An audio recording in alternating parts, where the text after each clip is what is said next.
That is moving, and now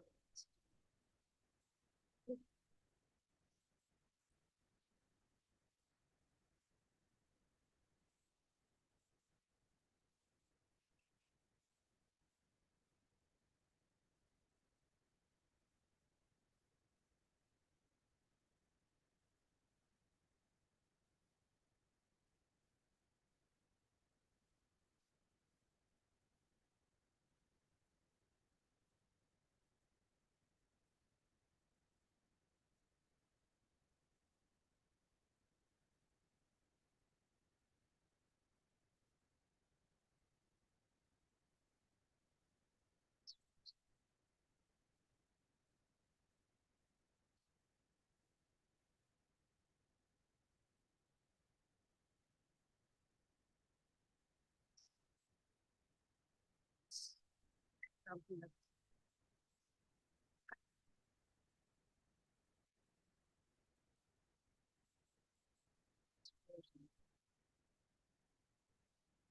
Hello, hello,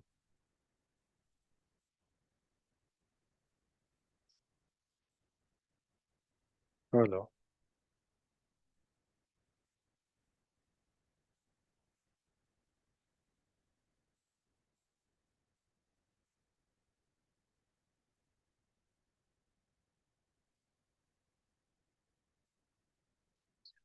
can that we just something Check something 1, 2.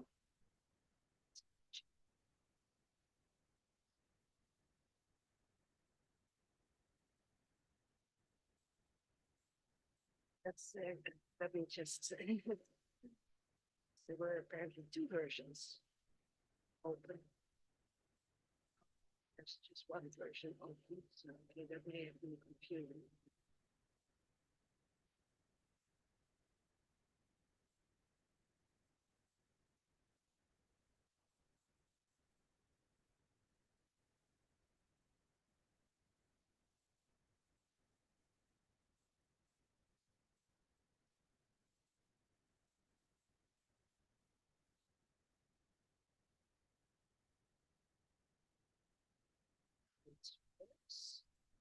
Now try to I'm trying to get rid of this the floating controls. So now never had it before.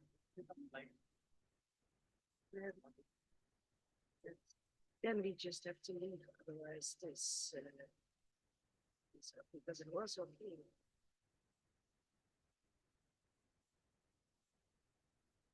This is the first time I ever had this.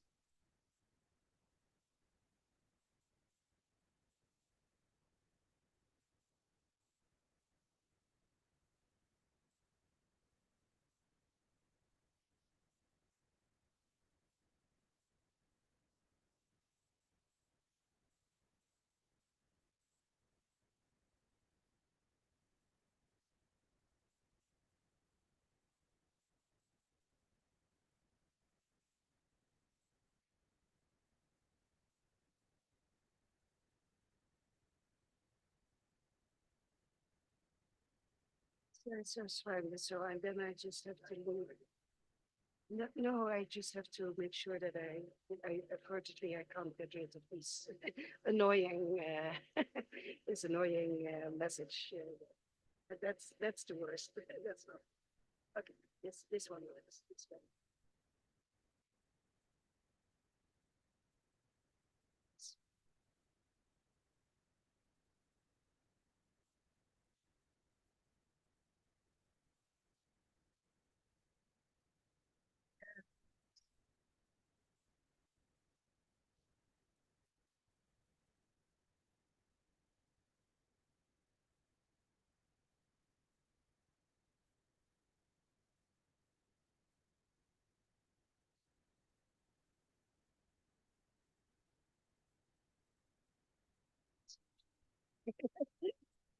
Okay. So sorry, we can't that it.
Good afternoon, everyone, and thank you for joining us today. And it is an honor to welcome you to this special scientific session. We are thrilled to have such a distinguished guest, Professor Ewine van Dishoeck, joining us today to share her insights and expertise. As one of the most prominent scientists in her field, Professor van Dishoeck has made tremendous contributions to the field of astrochemistry, specifically on interstellar molecules, understanding of physical chemical evolution during star and planet formation, submillimeter and mid-infrared astronomy, and also laboratory astrophysics. To officially begin today's program, I would like to call upon our esteemed Dean of Faculty Affairs, Dr. S. Srinivasan, to the stage to extend a warm welcome to our distinguished guest. Please, sir.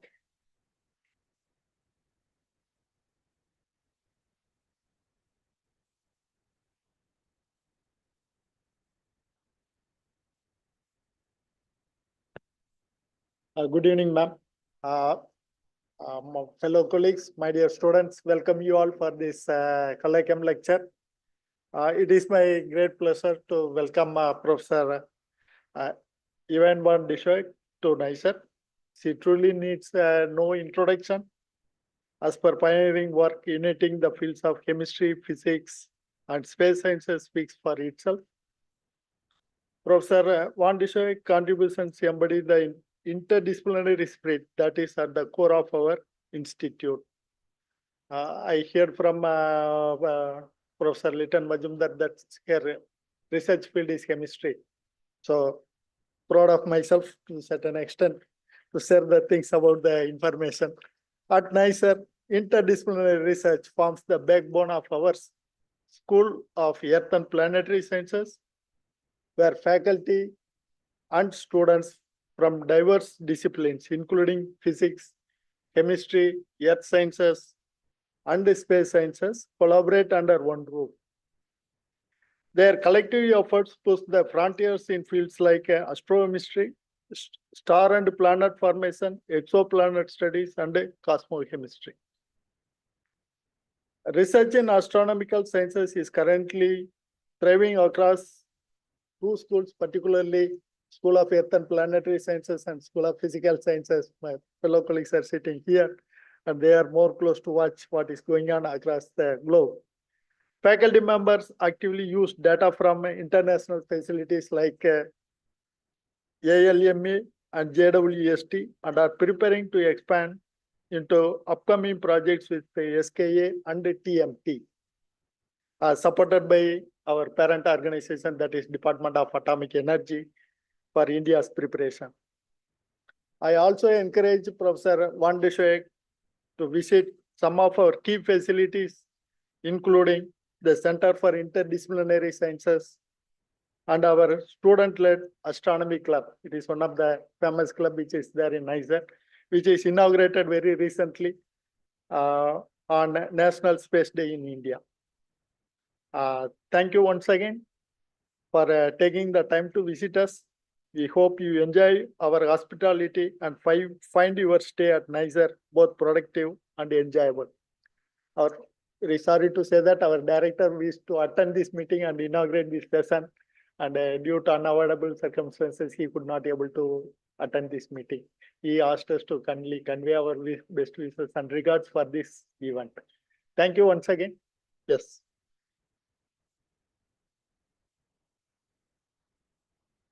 Thank you, sir. Now, to introduce our guest speaker in more depth, it is my pleasure to invite Dr. Litin Majumdar to the stage.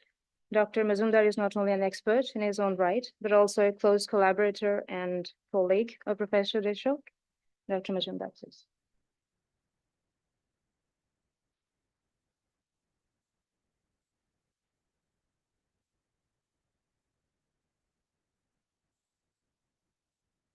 Hello, everyone. It's my great pleasure to welcome Ewine, Professor Ewine of Dishoeck here at NISER. It's a great pleasure for me because I see her as my mentor and close collaborator, and also some of her PhD students was my supervisor in different areas when I was working as a PhD and or postdocs. So as Professor Srinivasan said, she doesn't really need any introductions, but I will just read out some of the most important achievements that she had in her career. So she started her career as a chemist in Bachelor's of Chemistry from University of Leiden, and then she did her PhD with Professor H.J. Having and Alexandro Dalgarno in University of Harvard, and then she went on exploring the higher end research in various stages of postdoctoral careers, starting from she accepted position as an assistant professor of cosmochemistry in Caltech. Then she was a visiting professor in Princeton, visiting member in Institute for Advanced Study in Princeton University. After her stint in Caltech, she accepted position as a senior lecturer in University of Leiden, from where currently she is professor of molecular astrophysics there, and from where she has done the groundbreaking work on astrochemistry of star and planet forming regions. Because astrochemistry, if we think about astrochemistry, it's all about Leiden. From where a lot of pioneering work came, and that's the motivation for many of us. She was also pioneered in terms of proposing various instruments and missions for the community. So one of the examples, few examples are Herschel Space Observatory, Atacama Large Millimeter Array, which is known for sub-millimeter high resolution observations, and recently James Webb Space Telescope. And to recognize her contributions, she has been part of many academies around the world. I will just list few of them. She is a member of Royal Dutch Academy of Sciences, foreign associate of US National Academy of Sciences, foreign honorary member of American Academy of Arts and Sciences, member of Norwegian Academy of Sciences, associate member, Royal Astronomical Society UK, member of International Astronomical Union, followed by her stint as a president of International Astronomical Union from 2018 to 2021. To recognize her work, she was also conferred best prizes and awards from the world.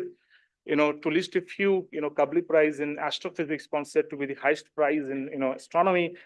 She was conferred that in 2018. Prix Jules Janssen, medal from French Astronomical Society. honorary doctorate from University of Geneva in 2019, Karl Schwarzschild Medal from Germany in 2019, Larmel Lecture, Queen University Belfast 2019, James Craig Watson Medal from US National Academy of Sciences in 2018, CSS Lecture in 2017 in University of Bern, and Albert Einstein World Award of Science in 2015. There are many more. So it's just, it will take more time. I'll just, listed only few of them. Few statistics about her, career, research progress. She already published more than 635 referred papers, more than 63 invited reviews, with total citations more than 44,000, with the H index of 107. And she also guided more than 50 PhD students. And some of our PhD students are currently world leaders. I can take a few names of them. Professor Karin Oberg, she's now a professor of astronomy in University of Harvard. Klaus Pontvian, was a project scientist for James Webb Space Telescope, currently at NASA Jet Propulsion Lab. Jens Jorgensen at the University of Copenhagen, Niels Bohr Institute. So she guided more than 50 PhD students, and I guess this number will be same for the postdocs. So it's our really, really great pleasure for our institute, like she's delivering this institute colloquium, and she'll be staying with us till Saturday. So it's our pleasure to interact with her. And with that, I really like to welcome Professor Van Dishoeck on the stage. Thank you.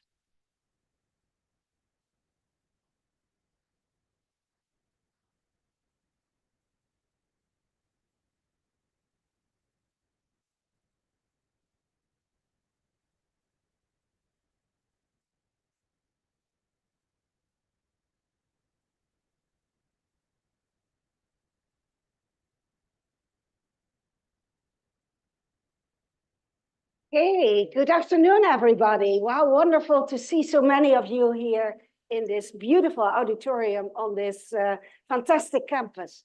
It's a real pleasure for me to be here. My first visit to this part of India, and I'm already enjoying the many good discussions that we've been having here today. So welcome to all of you. What I'm going to do today is take you on a tour of space.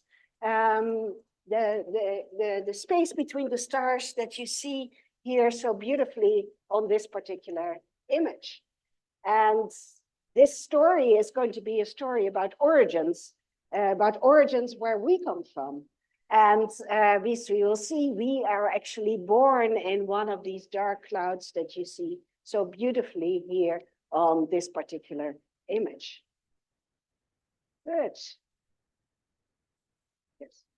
But before we do that, I want to take you back actually to 1985. That was actually the year of my first visit to India.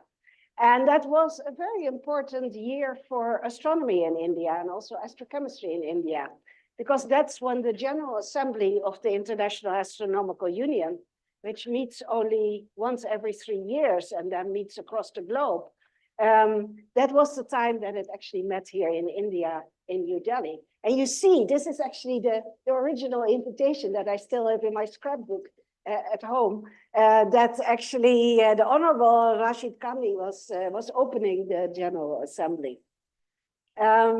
So then actually after Delhi, we went with 5 stops through the beautiful parts of India, Jaipur, Udaipur, etc., Rangapat to Mumbai, and then down to Goa. And there actually was where the symposium was on astrochemistry in the beautiful resort here of Goa that you see listed that over here. And that was a very memorable symposium because that was sort of at the very beginning of astrochemistry. A book came out of that. It was organized actually by colleagues, Indian colleagues from Mumbai, from TFIR, Vardia and Taravdai. And here you see the group of more than 100 scientists at that time from more than 20 countries actually gathered in Goa to discuss astrochemistry. Now, if you look at the book, and you can find it still in the libraries, and of course also online, then you will see that at that particular meeting, we discussed chemistry in space, going from the very early universe, from galaxies, all the ways to star-forming regions, to our own solar system, to comets and also to meteorites. So very much the same topics that are still being discussed today. But what we also see is that we made tremendous progress since that particular time that we had over here with, because we now have many more facilities that actually allow us to zoom in on these regions where new stars and planets are actually being formed. Okay, so what I'm going to do today is take you on this tour of astrochemistry and how stars and planets are formed and the chemical ingredients that are available there. I'm doing this for a non-expert audience, so I will not go into any details.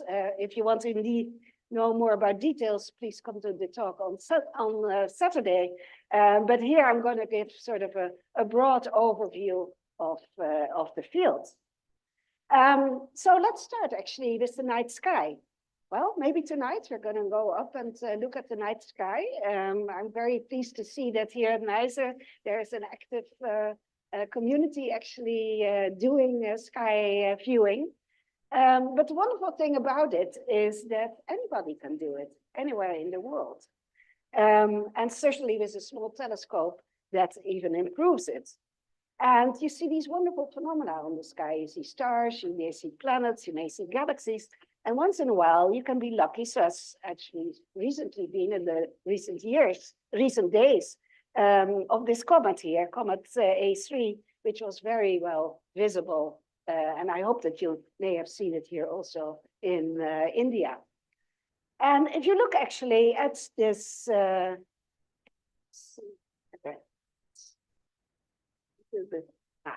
if you look at one of these pictures, then undoubtedly, you know, you start to wonder, well, where do we actually come from? What is our place actually in this gigantic universe? And those are the big questions that we are answering. But as we will see also, is that comets that you see over here, they play actually a large role in that because they are some of the building blocks out of which new planets are being built. And they are also actually full of molecules, they are full of chemistry. So keep those comets in mind because we'll be coming back actually to those. Now, one of my own hobbies is actually astronomy and art. And as a Dutch person, I don't have to go very far because, of course, Vincent van Gogh just loved to paint the night sky. Here you see one example of this. You see the Big Dipper there above the Seine in Paris. But you can go to other places on Earth. Here's, for example, in Australia with the indigenous people. They have this beautiful southern sky above them. And their dreamings, and especially their Milky Way dreamings, are part of their society. They're part of their cosmology about how they live and do. And so they also then have to paint this. And here you see beautifully the Milky Way with its various spiral arms. And here are the Seven Sisters with actually the Orion actually chasing these sisters. But also here in India, you see sort of astronomy reflected in art in various ways. This is just one very famous example that you see over here, but you can find other depictions of that. And I especially like this petroglyph from many thousands of years ago that may actually indicate a supernova event that was very bright on the sky at that time. But again, you see here the pole star, you see other ways in which astronomy makes its way into art. Okay, so let's go back to this beautiful image here of the Milky Way. So what you see here is our own galaxy, as we see this here projected on the night sky. As I said already, we're going to focus on these dark clouds that you see over here. But let's take now a step backwards and suppose we could actually step out of our galaxy and look down on it.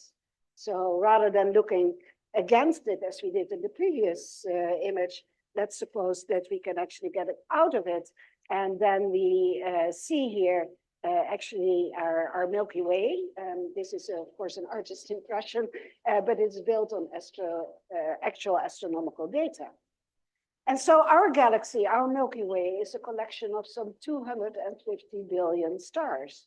And our sun is just one of those stars. And it's a rather ordinary star, somewhere halfway in our Milky Way. And so we live on a small rocky planet that circles this sun, this rather ordinary star, in the outskirts of this galaxy, and our galaxy is only one of hundreds of billions of galaxies in the universe. So this whole question as to how unique are we is immediately put into perspective by just looking at these numbers and making us humble as to our place here in our own Milky Way and in the universe. Now, for a long time, we knew our own solar system as the only system with a star and planets. But that all changed in 1995. Of course, for centuries was speculated about planets around other stars, but the real scientific proof didn't come until 1995, when the first so-called exoplanet was discovered, a planet that circles another star than our sun. And that was done in various ways. There's detections. One way is if the planet goes in front of the star, of course, there's a little dip in the light curve, and that is what you can actually measure very accurately. But this whole detection of exoplanets leads to a whole set of other fundamental questions, namely how and where were those stars and planets formed, how unique is our own solar system, and most importantly, could they be habitable? So now, thanks to various observational programs, most notably those of the Kepler satellite, we know that there is a real exoplanet zoo, in the sense that on average, every star has at least one planet, meaning that planets are actually more common in the Milky Way than stars. But we also know that the bulk of those planets are actually of the type that we do not have in our own solar system. So you can have Jupiters, you can have Saturn-like planets, you may have Earth-like planets, the very small ones that you see over here, but the bulk of them are actually of a size and mass that is somewhere in between Earth and Neptune. Neptune is about 10 times the mass of the Earth.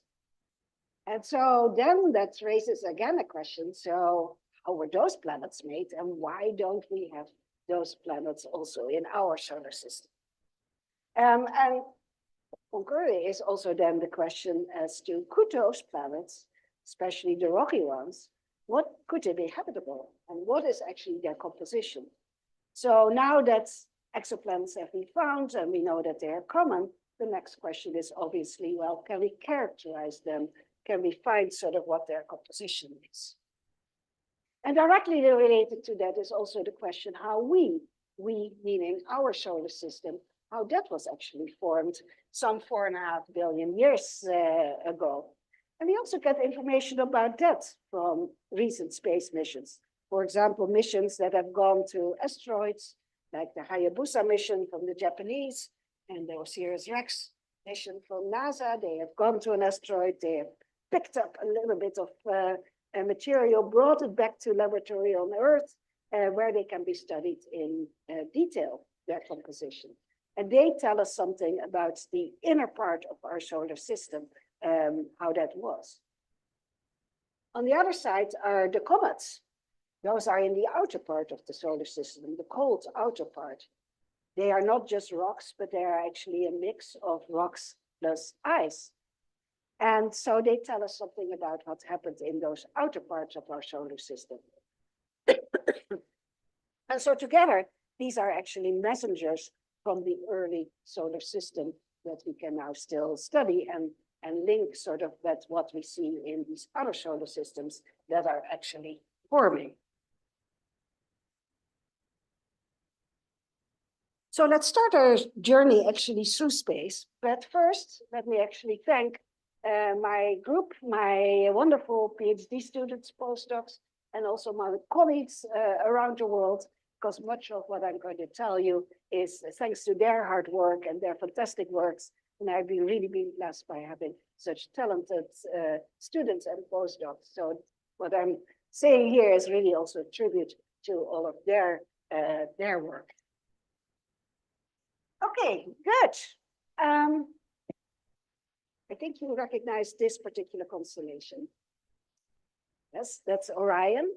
What you see here is a lot of stars, but very few people actually ask the question, well, what is actually in between the stars?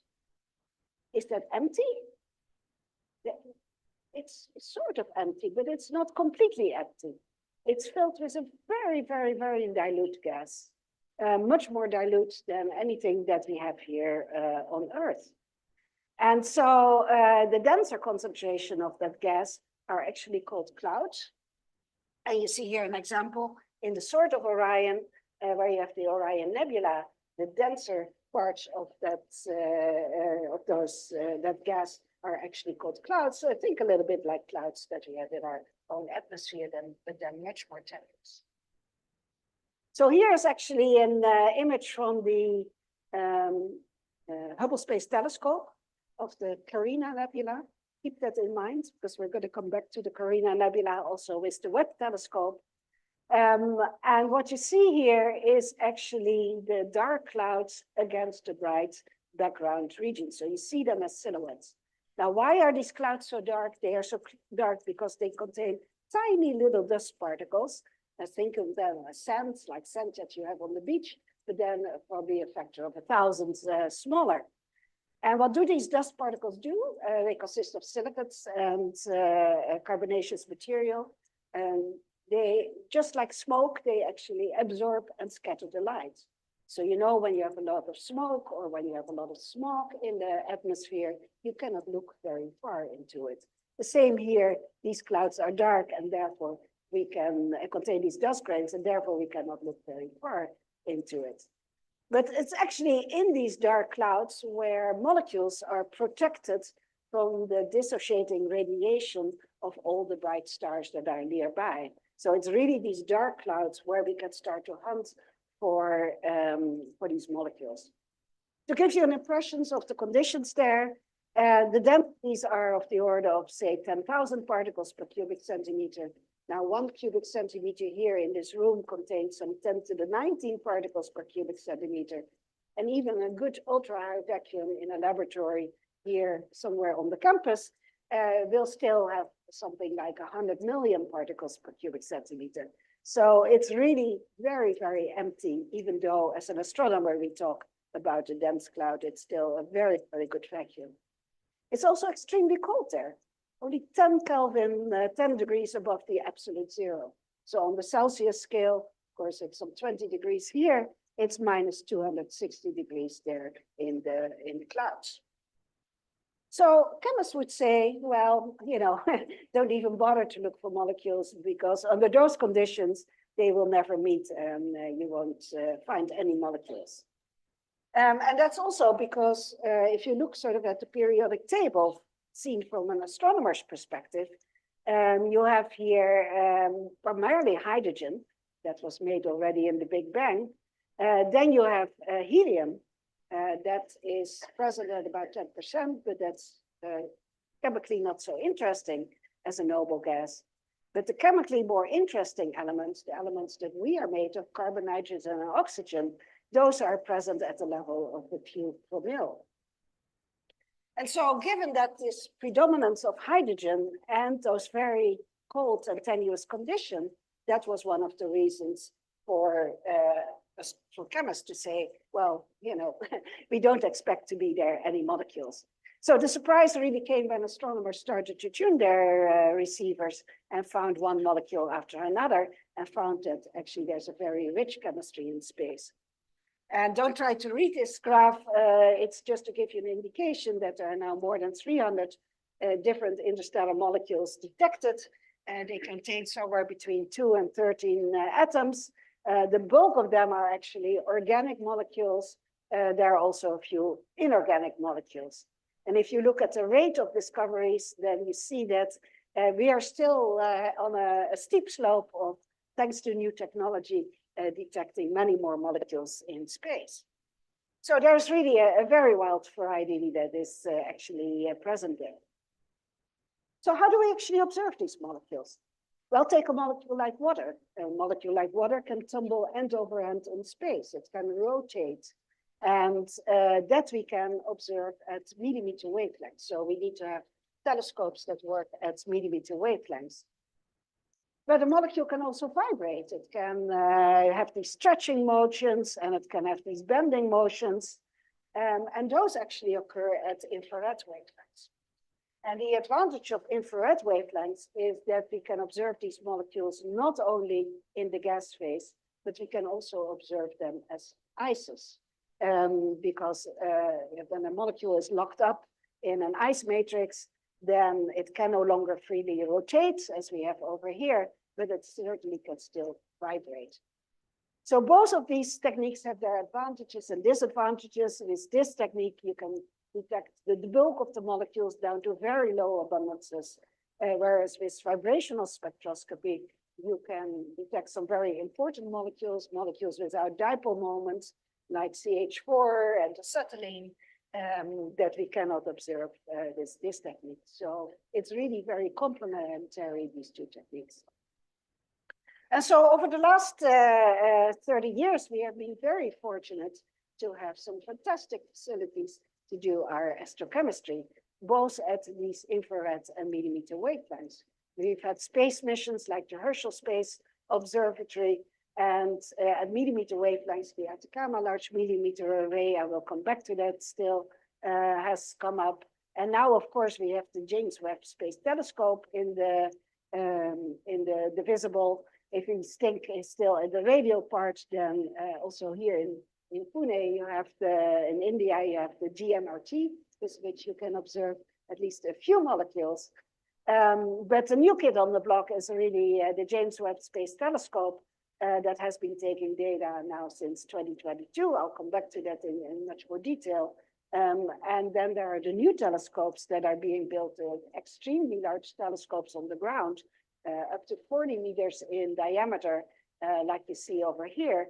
And those are already well underway in construction. So less than 10 years. Here is actually an image picture from last year.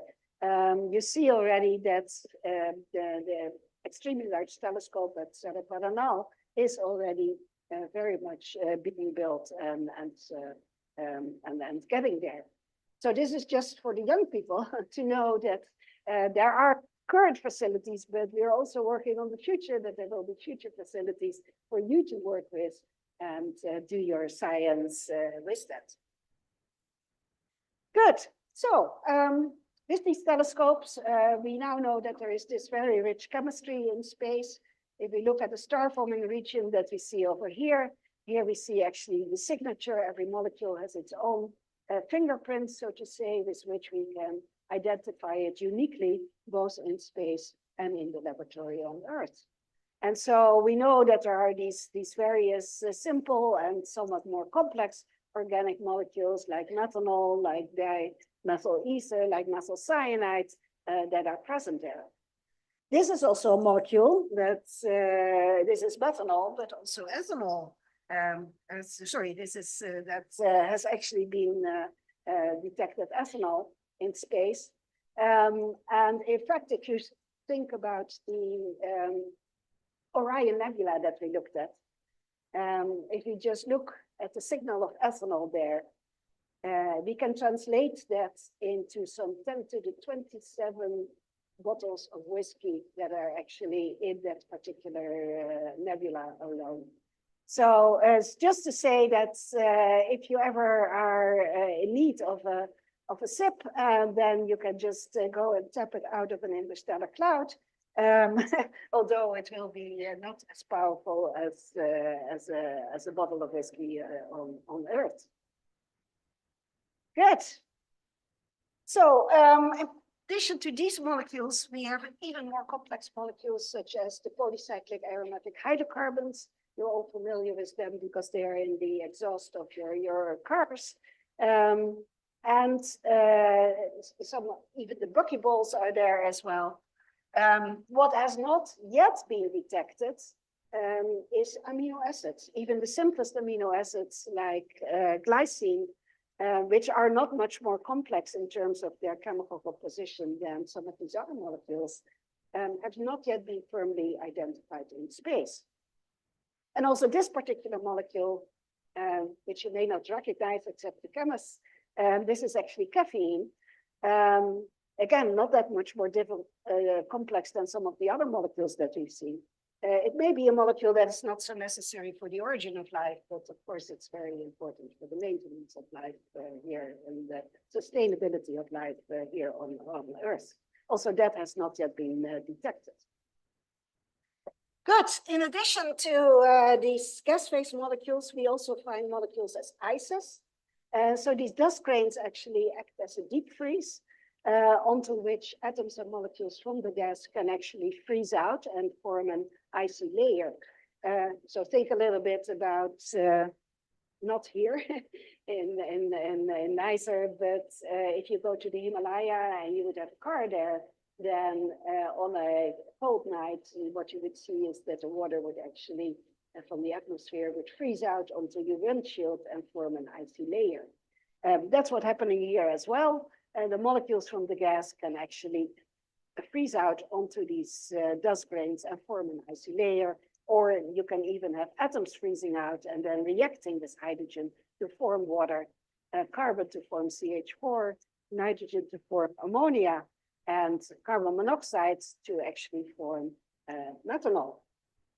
So with 4 hydrogens. So we can also say that the alcohol in space is literally on the rocks here in this particular case. We also have actually some bubbles here. The CO2 is also present, so those are sort of the bubbles in our ice cocktail. Good. So we're actually trying to simulate a lot of these processes on ices in the Leiden laboratory for astrophysics. And here you see some of the students working on these experiments. We can simulate the low temperature very well in the laboratory. Of course, our densities need to be a little bit higher because otherwise our experiments would take 10,000 years and we want to do them in a day. So that has to be sped up a little bit, but we can then extrapolate again to interstellar timescales. So this laboratory was actually under the direction of Harold Linnaerts for the last 15 years, 20 years, but unfortunately he passed away at the end of 2023. So from these laboratory experiments, and also from our observations and from simulations, we have now put together a picture of how we think that actually the very important molecule water is actually made in space. Once per day, a hydrogen atom actually lands on the grains, it finds another hydrogen, it goes off as molecular hydrogen. But it can also land on the grain and scan this grain and then find maybe an oxygen molecule, the red ones. Or 2 oxygens can form O2, and now they can form actually hydrogen peroxide. All of these intermediates we have seen in space and in the laboratory. And now we fast forward from a few days to actually some 10 to the 4, some 10,000 or 100,000 years. And this is how we make actually an icy layer on our grain. So now we have this icy grain actually over here. Now, why is this story important? This is because we now think actually that the bulk of the water that we have, the bulk of the water that you have here in the Indian Ocean, that you have in your bodies, that actually the bonds of those water molecules were made already at a very early stage before the cloud out of which our solar system is formed, before that actually collapsed. And if that is indeed the case, then as one of my colleagues actually put it, that actually then means that the water that we have here is older than the sun itself. Now think about that. Think about that when you actually drink a sip of water. So I'm doing now. that those water molecules were formed some 4.5 billion years ago. Of course, they have sublimated and recondensed and sublimated and recondensed again, but the bond between the hydrogen and the oxygen was formed there on these tiny little dust grains in the cloud out of which our solar system formed. So how much water is there then? Well, this is data from the Herschel Space Observatory, just one example from the strength of the signal of this water molecule, of this water line. We can actually calculate how many water molecules there are. And a useful unit for water is actually oceans. How many oceans there would be, and there would be about 6,000 oceans of water available in this particular planet-forming disk, telling us that our own solar system has 3 big oceans, that there is actually plenty of water available in these disks in order to make a solar system like our own. Now, these results have not gone unnoticed. Even the Big Bang theory found them interesting enough to put on their whiteboard that you see over here. This was actually at the time of the Herschel observations when these papers came out. So to summarize this part of the talk, I've talked mostly about chemistry. We have seen that there is a very rich chemistry in spite of the fact that these clouds are so incredibly empty, that we find both water and complex organic molecules actually around most of the forming stars in our Milky Way.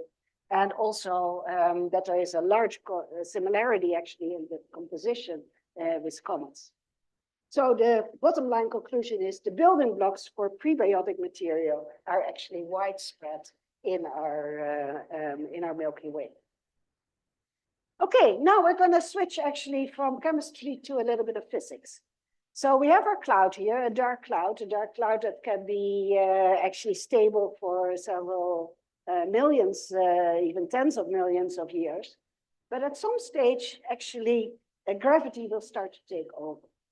And when it does, then the cloud will actually start to collapse and will form a protostar at the center. But because the cloud has a tiny little bit of angular momentum, that means that the material can no longer continue to fall in radially, but will actually come in a young disk, in a disk-like structure around the young star. And it is actually that disk that is then so important, because that is actually where the new planets are being formed. So let us look actually at an animation of such a planet-forming disk. So here you see the disk of gas and dust, and here is a young planet in it, and that young planet actually attracts the gas and the dust from the surroundings, and thereby carves actually a gap in that disk. It's very difficult for us to actually see that tiny little forming planet. But what we can see is the result that it has on the disk in the form of these cavities and these gaps that it is actually making here in this disk. Now, this whole concept of rotating disk out of which planets forms, of course, dates back again many centuries. Kant was already speculating about that in 1755, and also Swedenborg. Of course, in our solar system, the sun with the planets, all the planets are in more or less in the same plane, and they orbit in the same direction. So it was natural for them to postulate that, yes, our solar system is probably formed from such a disk of gas and dust. Now, that is the big step forward that we have done, especially since the time of the Goa meeting in 1985, that we can actually now see and image these disks. And here's one example, a very famous example. And if you now look sort of at the structures that we see that it's not smooth, but it has actually structures, and it has structures that are the size, comparable to the size of our own solar system. So what we are liking seeing here is planet formation in action. And this is just a small collection of the beautiful data that we now get from the Atacama Large Millimeter Array, ALMA, where we see both these cavities, we see rings, we see somewhat spiral structures, asymmetric bumps. These are all indicative of planets being formed actually at this particular moment in these disks. So summarizing this part actually of the talk, well, we see these planets forming disk again around nearly all stars. Nearly all young stars are surrounded by disks. Their sizes are comparable to the size of our own solar system. And they also have enough mass to form planets. Maybe not always giant planets, but certainly Earth-like planets, they have enough mass to do so.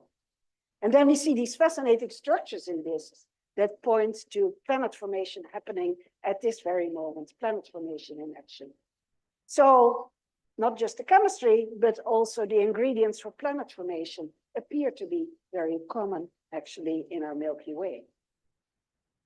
So we have already a lot of ingredients available.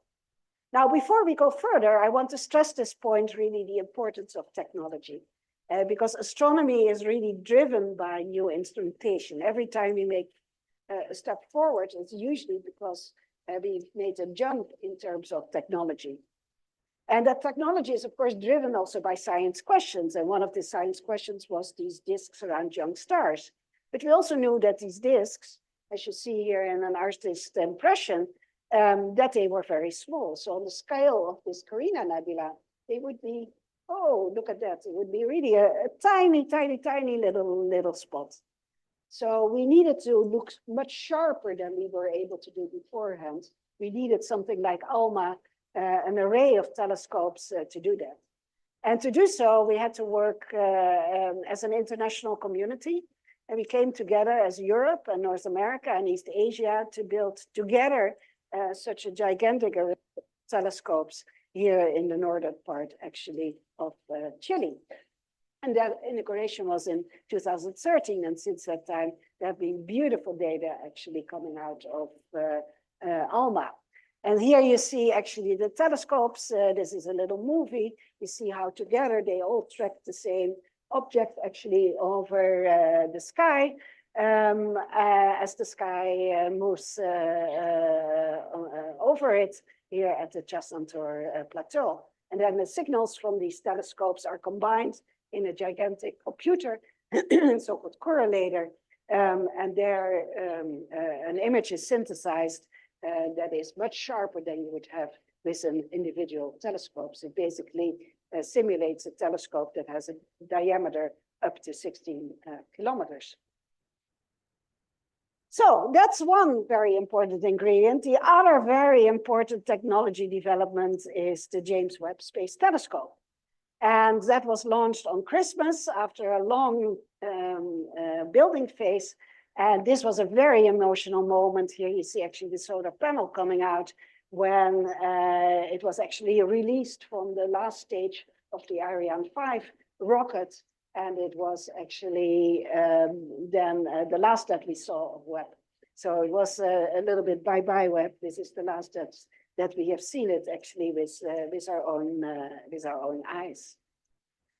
So the James Webb Space Telescope is actually the result of work for over 30 years by thousands of engineers, technicians, managers, scientists. They all came together to make this very complex machine work. So let me actually take you on a little tour of the building of Webb.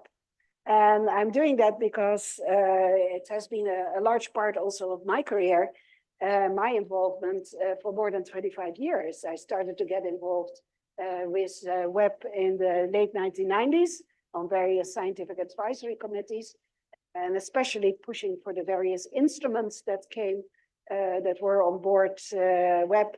At that time, it was not at all clear that there would be a mid-infrared instrument, and together as a US and European community, we convinced NASA and ESA that yes, we need to have some mid-infrared capability actually on the telescope. So after that, I became a co-principal investigator of this instrument on the European side, where we built in the Netherlands, actually, the spectrometer named Optics that you see over here.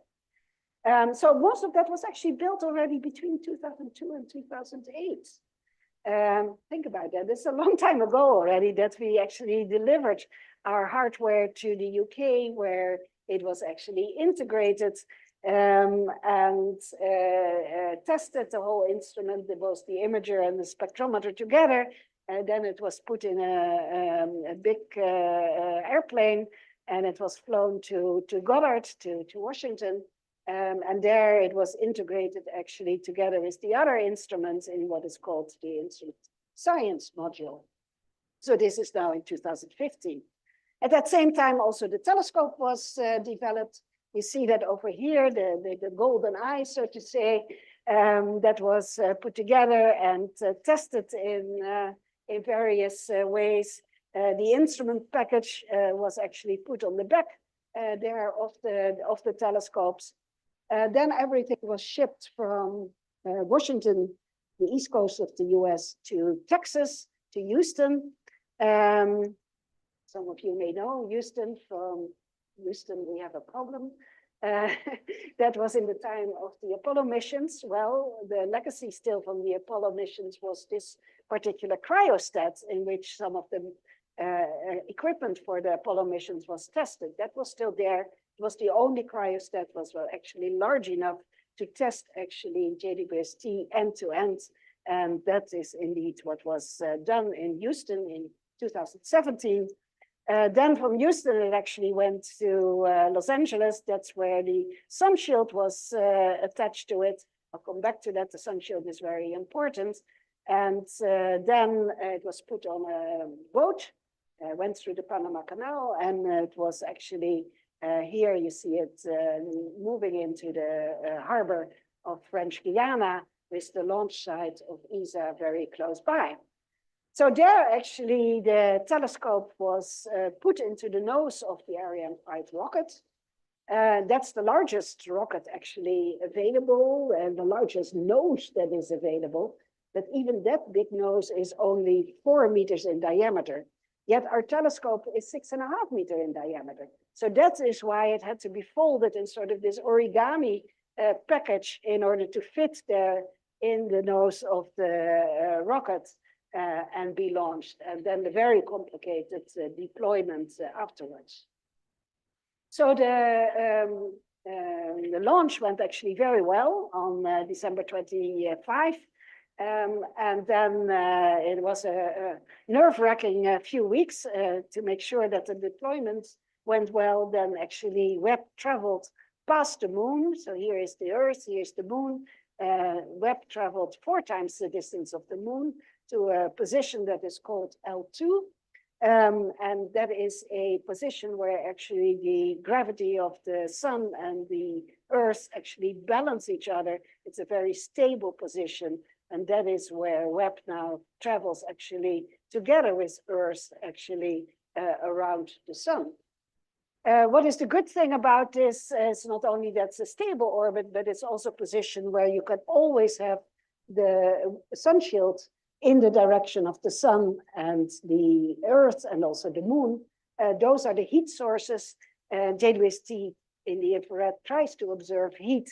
So those are the noise factors, and we want to block that out as much as possible. So that is why always the sun shield is in the direction of the sun and the Earth and the moon.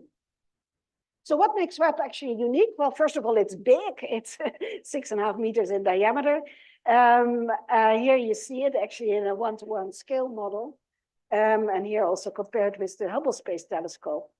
But it's also unique because its eyes are somewhat different from what we see with our own eyes. So here is the visible radiation, which is over here. Here's the radio that you're all familiar with, the X-rays. But Webb is actually looking in the infrared part here of the spectrum. And since a large part of that is actually blocked by our own Earth atmosphere, our own Earth atmosphere is of course full with water and CO2. And so that blocks actually the radiation from space. And that is why we need to go above this, above the Earth's atmosphere. The other reason that we're actually going for the infrared, besides the unique molecules that we can find there, is that we have actually can look much deeper into these dark clouds when we go to the infrared. We can actually start to look through the dust actually see here in this particular image. Now, Webb has 4 instruments on board. It has cameras like you have on your iPhone. You can take pictures. And actually, this is the instrument, the NIRCam, that takes most of these beautiful pictures. But you can have also instruments that actually dissect the light from the star actually into the colors of the rainbow. And that is what we call a spectrometer. And it has actually very sophisticated spectrometer. It cannot look just at one region on the sky, but it can actually take spectra of many different regions simultaneously, or can take a spectral image. And so here you see sort of our instrument, the MIRI instrument, built by this consortium of European institutes together with the US. Now, all of these instruments are more than a factor of 100 to 1,000 better than earlier instruments. And so that is why there's truly a new discovery space. So let's look at a few of the beautiful images. Here you see some beautiful galaxies with Webb. The colors are chosen such, of course, we cannot see these colors that Webb measures with our own eyes. So as astronomers, we assign colors to the different filters. And the reddest parts are the longest wavelengths, and the blue is the shortest wavelengths.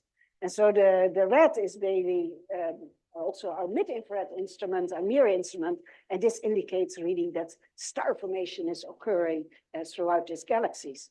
Here's another beautiful galaxy with Webb. It's the Cartwheel galaxy, an interacting galaxy. And again, it triggers star formation all around this particular one. Here's another relatively new image that came again. What you see is these fascinating structures that indicate that new stars are being born in these galaxies throughout. Coming closer to home, here are the famous pillars of creation. Here you see actually on the top this finger here with a young star. All of these red dots are actually young stars being born in this particular cloud. This was actually a picture that was released around Halloween 2 years ago, because they look a little bit spooky on this particular image. But it definitely does show us where star formation is currently occurring in the cloud. You see here a whole cluster of new young stars being born. And then, of course, there's this famous Carina Nebula, so the same one that we saw with Hubble, a small part of it. And what you now see is here, for example, a young star with its outflows being born here inside this cloud, and another one that you see here, a bow shock actually coming from a young star and being here in the cloud. So it's full of lots of interesting details, all kinds of young stars being born here and evolving already in various ways. Going to one of our own programs, this is actually a very young star. You could think of this as an analog of our sun when it was really a baby, when it was only 10,000 years old. And what you see here is not a young star itself. This is a PowerPoint dot. The young star is still completely hidden behind the dust. But what we do see is these jets actually that it is spewing into the surrounding medium, and that is lighting up and accreting material at this moment. So this actually came on the cover of Nature, and even though Nature's changed the orientation and the colors a little bit, they had a good title for it, namely that a star is being born. Good. Going back a little bit to planetary systems, and art.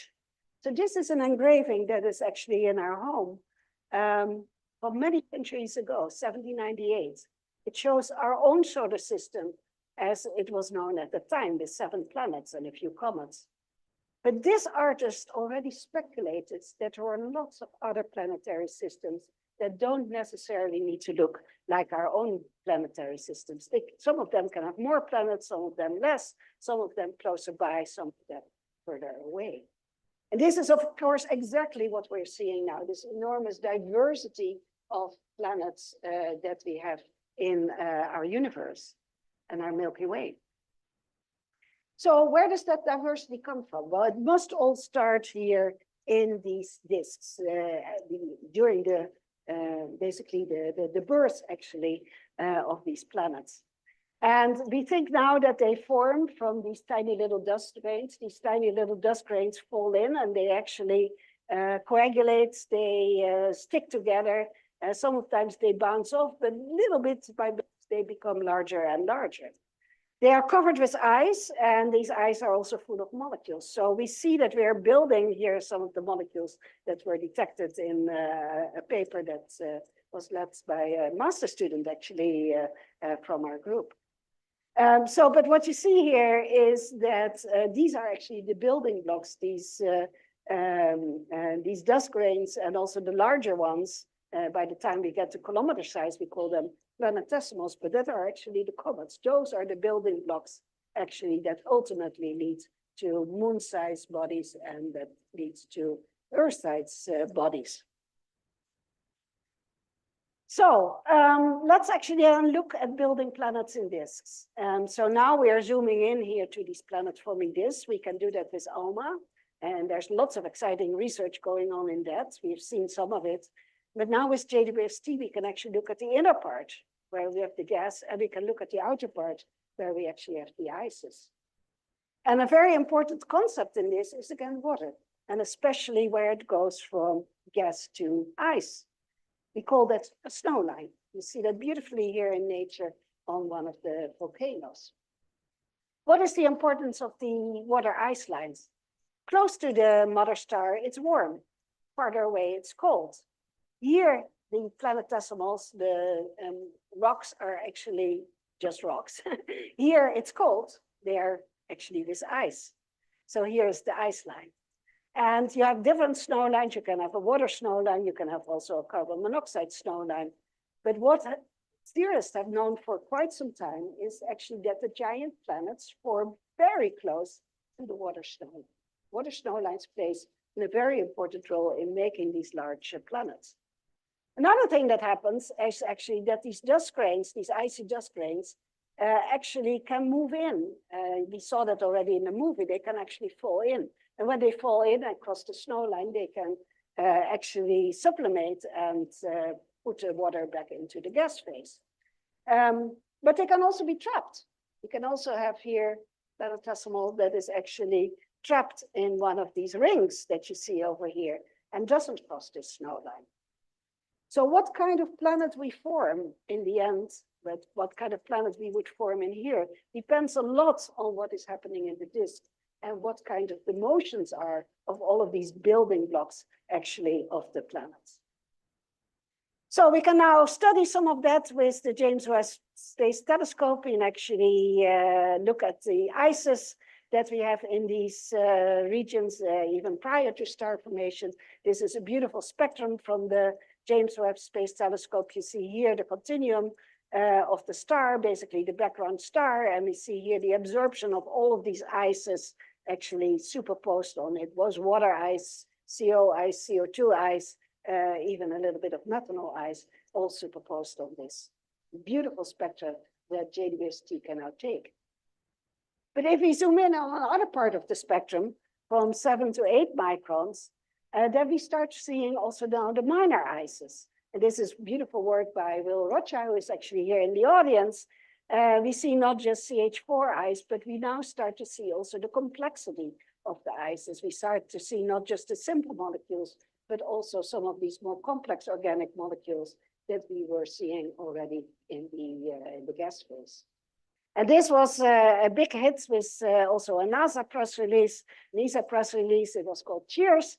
And here were some of the examples made it to CNN. This year, actually, they talked about margarita. They looked at the ingredients and said, we can actually make a margarita out of that. They will also notice some vinegar that was present there. And so all of this was actually hidden here in these spectra and made it to the general public. But we can also see again water. this Webb, and not just in the outer part, but now in this inner part where the terrestrial planets are forming. Here we see the beautiful fingerprint again of water here in this inner part.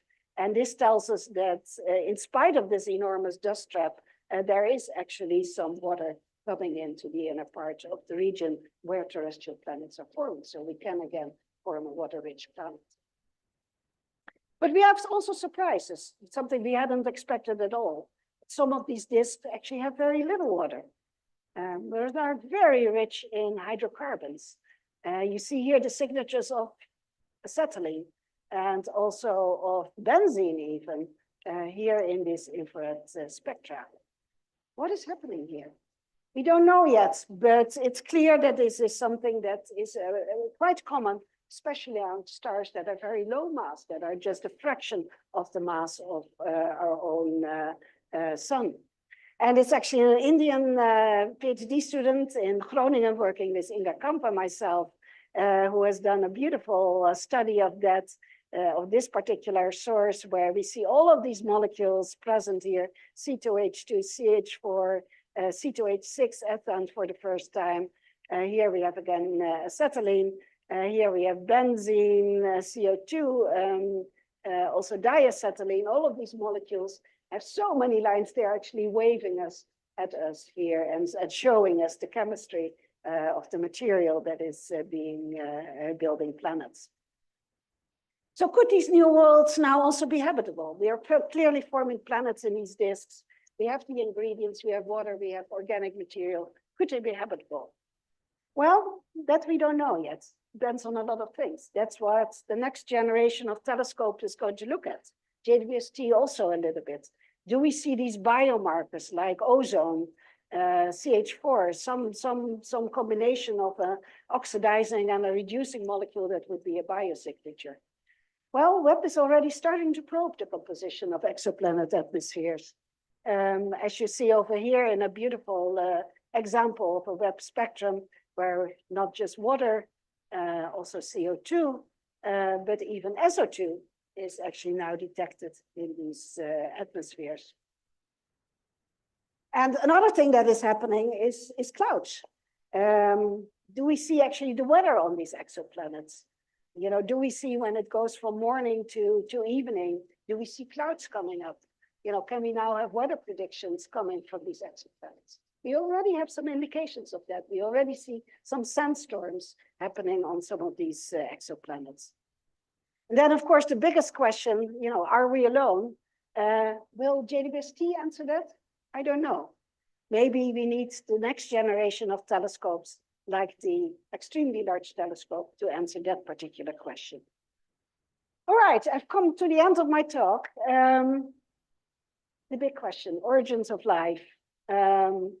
It will clearly require a multidisciplinary approach in order to do this. And it's nice to see that here at NISER, you're actually well set up to do so.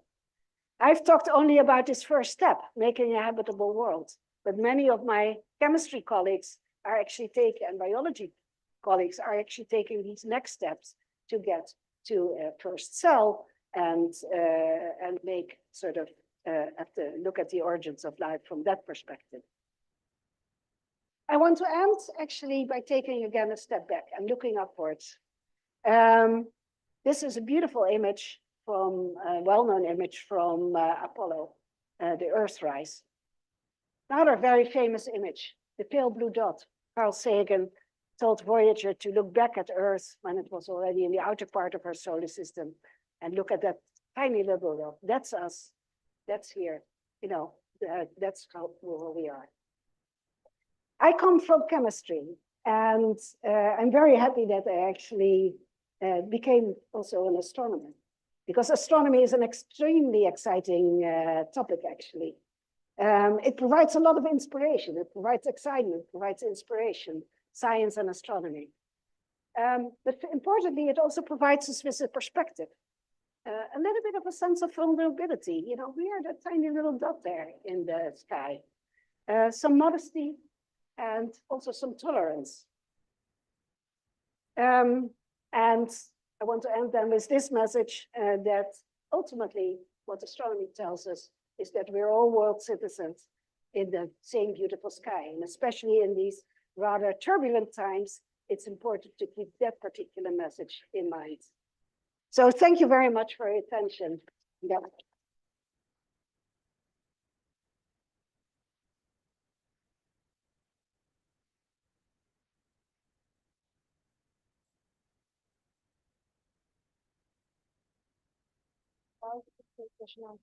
Yeah, of course.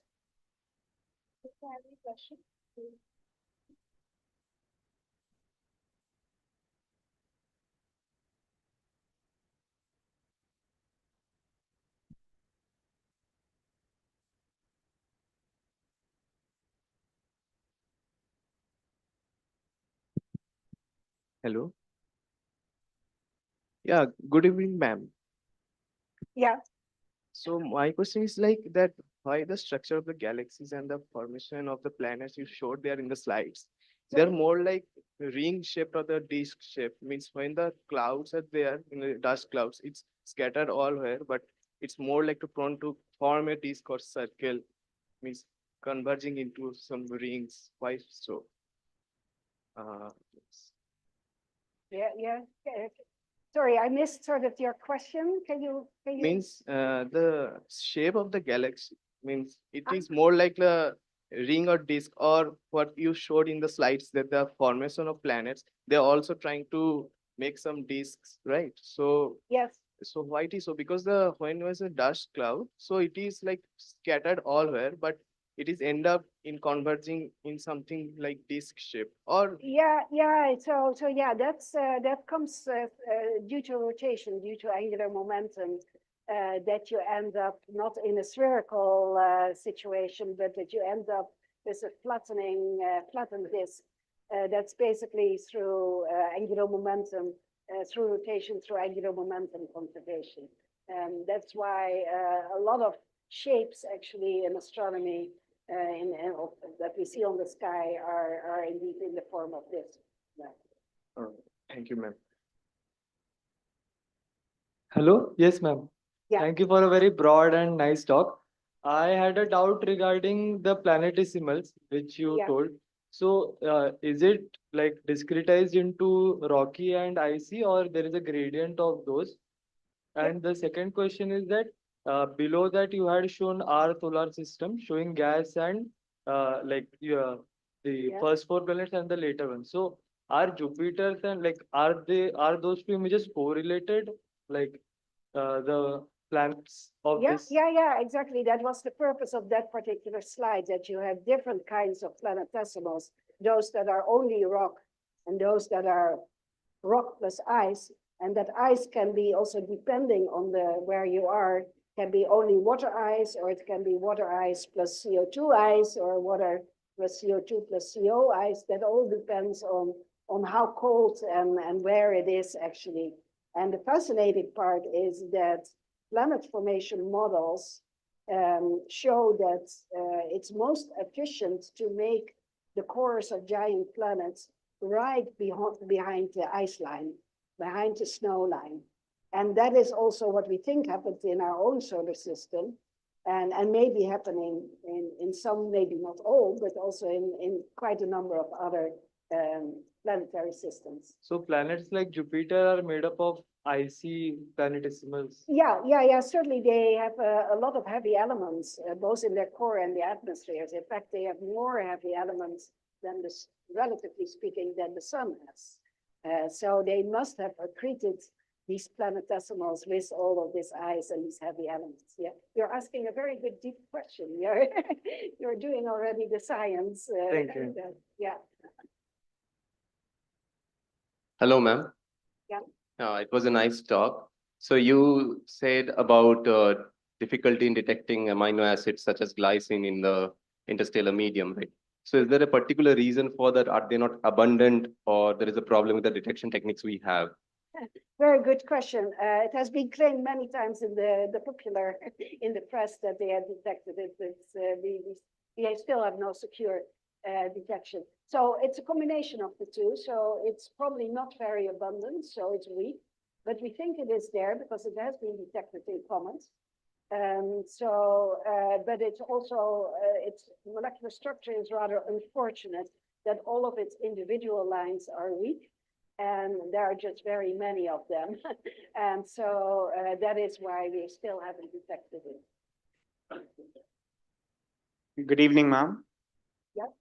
First of all, I would like to thank you for the wonderful lecture you gave us today. I had a doubt from the beginning slides. Yeah. You showed us the dense clouds that are present out in the universe, and the fact that we are able to see them. But on the other side, per centimeter cube, we had 10 to the power 4 particles. That is very less dense as we know it. So it's very less dense. How is it possible? But as the temperature is approaching 0 Kelvin, the absolute temperature, absolute zero temperature. But how is it possible to have such less density as well as so clearly, it is visible so clearly, so vividly? So I think you're asking about how can very low density and somewhat denser regions Yeah. coexist. That's indeed pressure. Of course, you need to have some pressure balance. So the less dense regions are warmer. So if you think of it in terms of pressure, there can still be pressure equilibrium between a denser cold cloud and a less dense warmer cloud, so to say. This is now in very simplistic terms because other effects like turbulence also play a role in this whole creating this whole structure. But that is sort of the reason that you can have sort of these different concentrations existing next to each other. Yeah. Okay. Does this density affect the clarity with which we can take the pictures and see them? Or Well, visualize? in this particular case, we could see them because there is enough dust, and they are also big enough Okay. that they show up as sort of silhouettes, as dark clouds against the bright background. So sometimes you see them like a hole in the sky, so to say, if they are blocking all the light from the background stars. Sometimes when there is a bright background, you see them as these beautiful dark structures. Thank you, ma'am. Hello, ma'am. Yeah. So my question was related to the spectroscopic data we take from the planets and from the clouds and all. So we know that gravity tends to affect the lights and the frequent properties of the lights which are coming from all the sources. So in our spectroscopic analysis, how we take into account of these errors and the effect of gravity as particular. Yeah. So yes, I mean, how the radiation actually makes its way from where it is also observed to our telescope, which can take many thousands of light years to do that, is something that we consider in great detail as astronomers. Now, gravity is not something that we have to worry about in this particular context because we are at these low densities. But for example, the velocity, there is a velocity shift. So we need always to correct for the velocity of the cloud with respect to us here on Earth and with respect to our solar system. But that we can do quite readily because there's always one molecule like carbon monoxide where we can measure the velocity very accurately. And that gives us a measure that we can shift all of the lines of all of the molecules to that common laboratory frame, so to say, and then we can compare with spectra on Earth. Thank you. We'll take just one or two questions now. Good evening, ma'am. Thank you so much for the wonderful talk. I wanted to ask, how do we differentiate between the different molecules we find in space? Like, how do we go that, oh, that's a new one. We found for the first time. Yeah, good. Well, it's a little bit of a detective story. So first of all, every molecule has its own fingerprint. So, but just seeing one finger doesn't tell you who it is. We need to have at least 5 fingers or something like that to make out, say, okay, that is me. For example, this is my fingerprint. And so that is also with a molecule in space. So just seeing one line is not enough to identify a molecule. You look for an entire pattern. So for most of these molecules, we have seen and many, many lines, sometimes hundreds of lines that all follow the same pattern. Also in the intensity ratios of the lines that tell us, yes, that's that molecule. So when we showed the table there, that's those are really firm detections. We are, as astronomers, 100% sure that those molecules are there. Thank you so much. Hello, ma'am. Good evening. Yeah. Oh, sorry. I thought it was up there. Yeah. Yeah, so my question is the search for biosignatures worth it? Like, is it really helping for the mission of finding out life? There may be other sources, or we may also not understand life in all forms as it could exist. Like, we may not have the broad picture of life Oh, that yeah. could yeah. exist. So is search for biosignatures actually worth it? Well, that is a very good question, and there's a very active debate in the scientific community about that. The simple thing is just look at our Earth compared with Venus and Mars, and then you see a clear difference in the spectroscopic signature with ozone and other minor species. So there's a clear signature on Earth that we know at least corresponds with this life. But whether that would be the same on other planets and what would really constitute a detection of life on other planets is a very topic of very active debate that is still going on. So you're absolutely right about that. But some type of disequilibrium chemistry is clearly a signature that we know everywhere where we look in life that is associated with it. Thank you. Good evening, ma'am. I would like Yeah. to ask what is your opinion on the Fermi paradox? About the Fermi paradox? Yeah, in the sense that I think we're studying we're trying to study the answer to that to that paradox in the sense that we are trying to we know that there are many other planetary systems out there. We now also know that they have a lot of organic material, that they have water present, etc. So whether or not we are seeing it yet, I think we are not yet at a stage of being able to rule out anything. Let's put it like that. Thank you, ma'am. Yeah, that's all for the questions. We'll not take. Hello, ma'am. Oh, Hello, ma'am. Hi. oh, sorry, she was also. First of all, it's a very nice talk. Just out of curiosity, I'm asking one question. Like, what is your perceptions about exomoon affecting exoplanetary habitable zone or something like that? Like, I know there are very less person in right now in this community is working on exomoons. So Yeah. and a planet formation region, it also consists exoplanets and exomoons, right? So Yeah. how that exomoons is affecting exoplanets inhabitability? Yeah, well, we know that, of course, on our Earth, the moon plays a very important role in what makes our Earth habitable. So we also know that around sort of the planets, there are certainly planets in our own solar system. They all have moons, and they probably originated from a circumplanetary disk, not a circumstellar disk, but a circumplanetary disk, much in the same way, through the collisions of smaller particles building up these larger satellites, moon-like structures in a circumplanetary disk. We now see some of these circumplanetary disks. We indeed see a few of these exomoons now appearing, not many yet. So I'm sure that they're going to play a role also in other planetary systems. How and what, I don't know yet. We need more data on that. Okay, thank you. Good evening, ma'am. Yeah. Ma'am, in one of the slides in the beginning, you mentioned that the Earth could be older than the Sun. Yeah. But then again, you also mentioned that the planets are formed in the disk when the star is newborn. So how come the Earth can be older? It's not the Earth, the water on Earth is older than the sun itself. So the water molecules already predate the formation of our solar system. Earth, of course, is not older than the sun. So you're absolutely right on that aspect.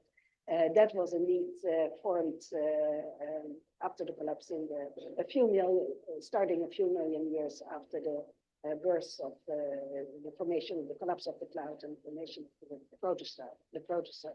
Yeah. Okay, that's all for the Glad questions. that you clarified that. If you have any more questions, she will be here on Saturday at 11 a.m.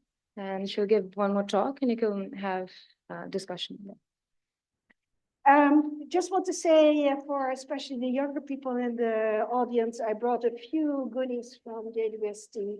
So I'll put them out here. It's first come, first serve. Unfortunately, my little suitcase didn't allow me to carry more. But I will put a few of them out there so that people can have them. Yeah. So there are some high school student questions. Yeah, exactly. I'll put them over there. Yeah. No, I'll put them out there. Yeah. So yeah, so let's thank Professor Dishoeck again for the talk. Okay. Thank you. So commemorate this very special occasion, I would like to call Professor Srinivasan to the stage to present her with a memento.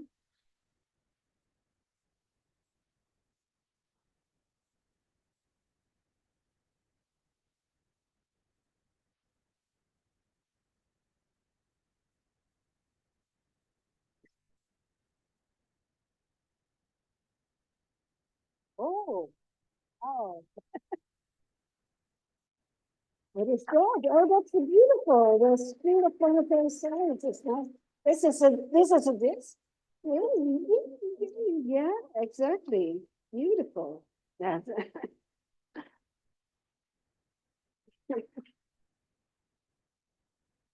that's very nice. Very nice. Excellent.